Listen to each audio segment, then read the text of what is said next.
And I'll call it torture and murder at some point in time. So it's Once Mr. Greene was murdered, excuse me 1 second. I don't mean to interrupt you, but you used the term murdered. Yeah, nothing has been decided on Mr. Greene being murdered. Once he was allegedly murdered, you just took a hands-off approach and said, "I'll let the investigation take its course." No, sir. And in my opinion, he was murdered. And let me just preface by saying that's my opinion. Okay, thank you.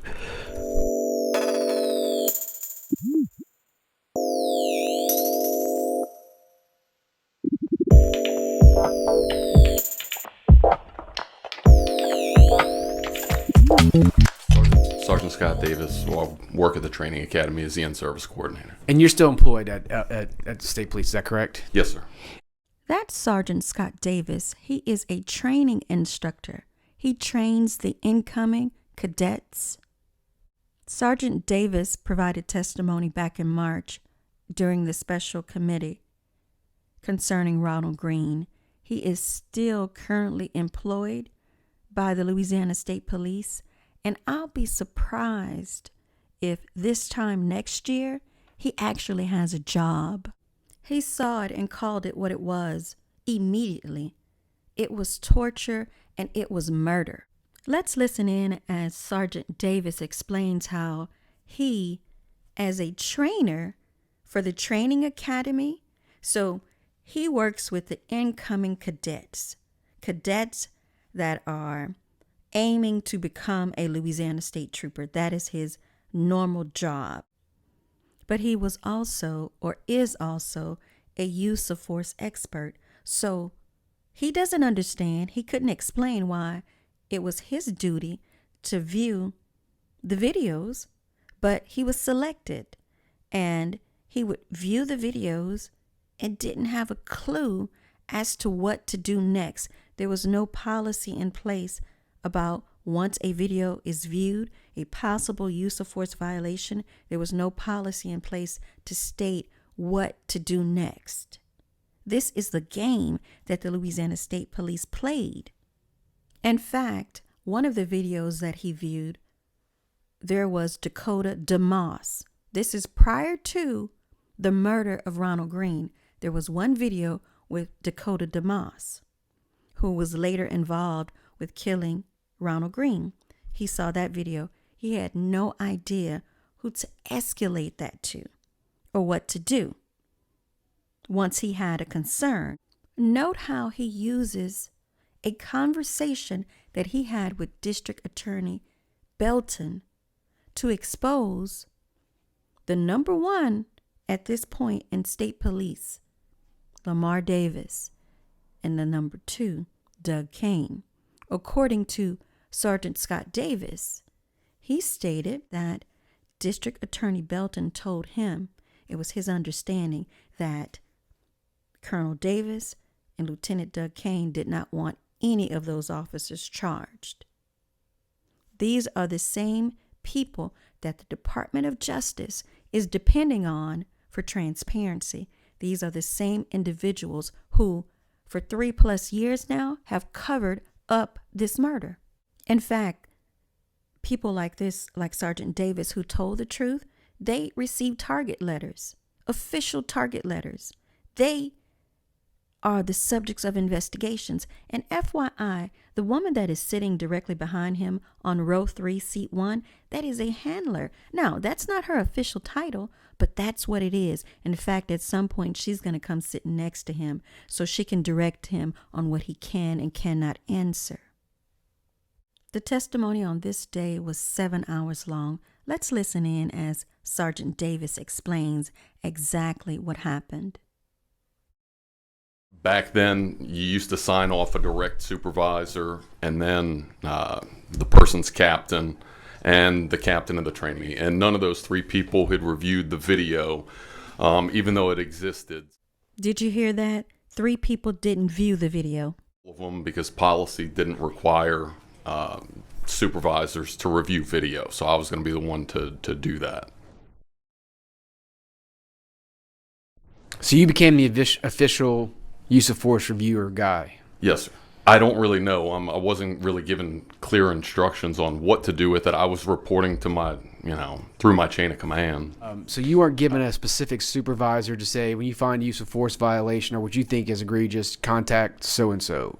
No, the Ronald Greene incident, I noted some concerns with that one, wanted to talk to, detectives. When you say that one, which one are you referring to? The Ronald Greene case. So then you review the video as part of your kind of new job of reviewing all videos, and it was your impression that there was a misuse of force. And at what point do you become concerned about this particular video? So I was under kind of the impression that people were on admin leave from that case, and then I got another. Were they on admin leave? Were they on it? No, not to my knowledge, and I don't believe anybody was. So I got another use of force report from I can't even remember who submitted, but Antonio Harris case. I want to say I got the report June of 2020, and I saw DeMoss involved in that. I started questioning more. I already kind of had questions up to that point. We hadn't made any arrests, and I don't really know why. But now I have another, person that was also involved in the Ronald Greene case, and I'm seeing some other issues. So I want a meeting. I want to meet with, the colonel, with the chief, things like that. If I understand you correctly, you watch the Greene video, you have concerns, but you think the process is working, or you believe it. You have no reason to doubt that it's working at this point. And you then get a second video involving the same officer that was in the Greene video, and now you're getting really concerned that because you thought that DeMoss shouldn't be involved in a second instance because you would think he'd be on leave. Is that kind of what your thought pattern is? Before then, I had concerns and was wanting to meet with the detective, or I didn't know who was investigating the case. And I didn't know, I still wanted to have conversations with people about it because I had a feeling that somebody was missing something, that something had gone wrong because, like I said, nobody had been arrested. So you thought somebody should have been arrested at this point? Yes. Yes, sir. I have a new chain of command now, and it was the same in 2020. Lieutenant Pat Jackson was my lieutenant, but he's also not the person on the use of force report. I would get the report, and I would send it to my captain, so that would be Captain Slayton. So I reached out to him, trying to get a meeting with the colonel and, the chief. No, sir. Well, I got a meeting with Faye Morrison, who was the head of legal, and that was at the end of June 2020. So you get a meeting with Faye Morrison, June 2020, but none of your supervisors at State Police at this point. No, sir. After you meet with Faye Morrison, do you have a meeting? Do you then get a meeting with the people you requested to get a meeting from? No, sir. It was a briefing. It was the same day that I believe either Hollingsworth or DeMoss had met with internal affairs investigators, and it just I still didn't have the case file. I hadn't seen the autopsy. I hadn't. I'm just going off of videos at this point. Did they give you the case file?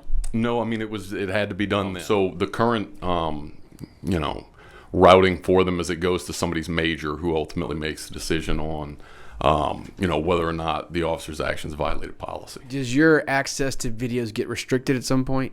Yes, sir. About when was this? After the Antonio Harris case, that meeting in toward the tail end of June. So this is after you meet with Miss Morrison, then you're getting your access restricted? It was a little while. It was very soon thereafter, I believe. And essentially it was, the issue that I had with that is they said, we were told that, some people were watching videos that they weren't supposed to be watching. And I don't remember what those two videos were. I do remember it was myself and, at the time, Sergeant Huey McCartney. We looked into that, and nobody had actually watched those videos that wasn't supposed to watch them. If you're telling me I have to review all these things, and I have to review the videos plus the reports, but now I have to ask permission if something is restricted, that just seems silly to me. It seems... So now your job is review videos, but before you can review videos, you have to ask permission before you can see the video. That's your job to review? After that time in 2020, then if a video was restricted, I would request access to the video. Did you get the impression they were maybe worried more about leaks than they were about anything else at this point? 'Cause that's what it sounds like to me. I'm going to be honest with you. Yeah, that was the impression that I got. And did you ever get a letter saying you were being investigated for leaking videos or anything like that? Right there, at that moment, he had to look back to row 3, seat 1. He was unsure if he could answer that question because some of the officers, they are under non-disclosure agreements. There are certain things they can talk about. So ask yourself, why should this officer who simply went to work, viewed excessive force videos, voiced his concerns, why should he be the target of an investigation? So Representative McGee asked him, did you receive a target letter? So whatever it is that the state of Louisiana needs to do to shut him up, be it a target letter, a non-disclosure agreement, intimidation on the job, threat of termination, they are going to do that because they don't want the truth out. And the truth is Ronald Greene was murdered. We all know and understand that.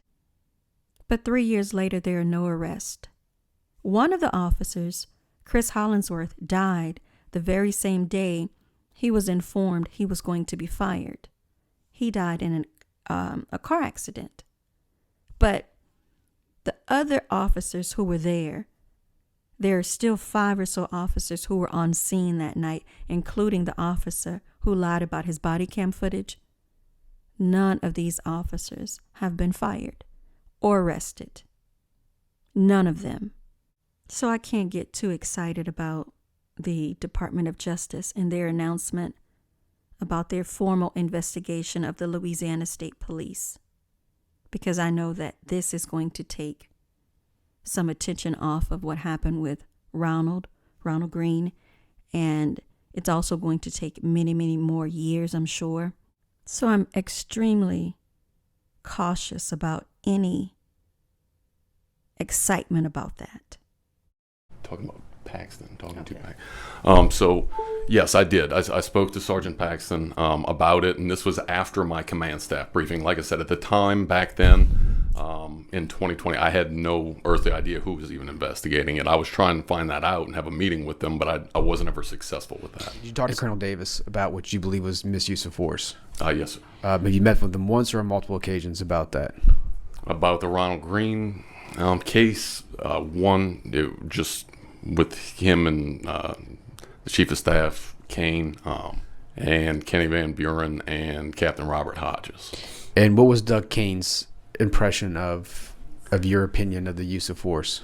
So I didn't really ask for anybody's impression. I was just kind of presenting it, Did anybody disagree with the with, facts. did anybody disagree with you in this meeting that we're talking about? No, sir. Okay. Did you ever talk to District Attorney Belton? Yes, sir. And you gave him your opinion on it to District Attorney Belton? Yes, sir. Recently, yes, sir. And what was his response to that? Right there, you see his hesitation, and look at the look on her face. She knows what he is about to say. I don't know. We talked about it a little bit. It was kind of a strange way that he asked me. He asked me if I was aware of the colonel and the chief's opinion on the case. I said, I didn't really want to speculate on that.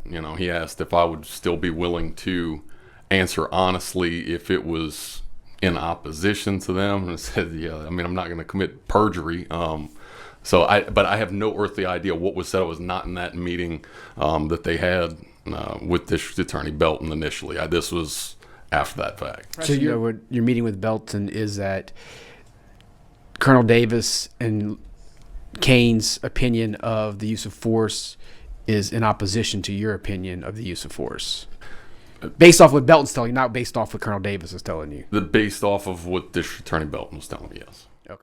So there it is. It doesn't matter that the number one in Louisiana State Police, Lamar Davis, sat in this very same hearing that lasted 7+ hours. He sat there and lied. He did not want anyone charged. And that day, you had the opinion they expressed that too. He didn't really go into that much detail with me about that. Okay. In the next episode, we're going to continue with Sergeant Scott Davis, Albert Paxton, and much more. Don't forget to like, subscribe, and share the video.